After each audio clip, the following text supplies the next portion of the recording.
38তম BCS পরীক্ষায় আসা গুরুত্বপূর্ণ একটি অঙ্ক সমাধান করব, যে অঙ্কটি আপনি চাইলে 2 সেকেন্ডে সমাধান করতে পারবেন। দেখেন এখানে বলা হয়েছে যে দুটি সংখ্যার অনুপাত 2:3 এবং এদের গসাগু দেওয়া আছে 4, বৃহত্তম সংখ্যা আপনাকে বের করতে বলছে।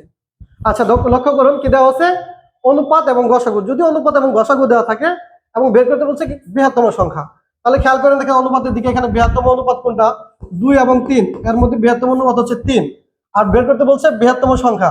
তাহলে এই বৃহত্তম অনুপাতকে আপনি যদি গসাগু দ্বারা গুণ করেন আসে কত, 12। এই 12 হচ্ছে আপনার বৃহত্তম সংখ্যা। খেয়াল করেন অপশন খ হচ্ছে আপনার উত্তর। এটা হচ্ছে আপনার ম্যাজিক্যালি একটা সমাধান।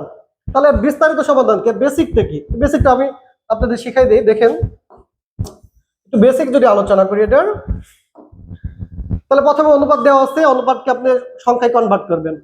তাহলে আপনাকে ধরে দিতে হবে, ধরি সংখ্যা 10 অনুপাত থেকে সংখ্যায় কনভার্ট করবেন।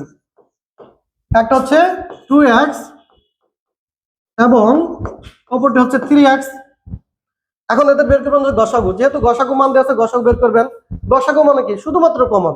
এই 2x এবং হচ্ছে 3x এর মধ্যে কমন কি আছে, শুধু x, অর্থাৎ এদের গসাগু হচ্ছে x। x যেহেতু গসাগু, তাহলে x এর মান কত আমরা লিখতে পারি 4। কেন 4 লিখতে পারি, উদ্দীপকে এই অনুপাতেরই আপনার কি দেওয়া আছে, গসাগু দেওয়া আছে। তাহলে এখন বের করেন, যেহেতু x এর মান আমরা পেয়ে গেছি, এখন আপনাকে বের করতে বলছে বৃহত্তম সংখ্যা। এখানে দুইটার মধ্যে বৃহত্তম সংখ্যা কি, 2x নাকি 3x, অবশ্যই 3x। তাহলে 3x যদি বৃহত্তম সংখ্যা হয় তাহলে x এর মান হচ্ছে 4, এই হচ্ছে 12, 3 4 12।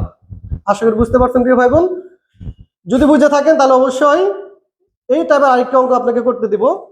তো দ্বিতীয় যে অঙ্কটা আপনারা প্র্যাকটিস করবেন, এখানে বলা হয়েছে যে দুটি সংখ্যার অনুপাত। দেখেন অনুপাত দেওয়া আছে 5 এবং 6, গসাগু দেওয়া আছে এবার 4ই, কিন্তু এবার আপনাকে ছোট সংখ্যাটা বের করতে বলছে।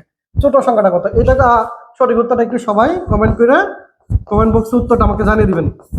তো প্রিয় ভাই বোন, এই টাইপের আরো ভিডিও পেতে চাইলে অবশ্যই জসিম টিউটরকে ফলো করতে হবে এবং ভিডিওটা বেশি বেশি শেয়ার করতে হবে। ধন্যবাদ সকলকে।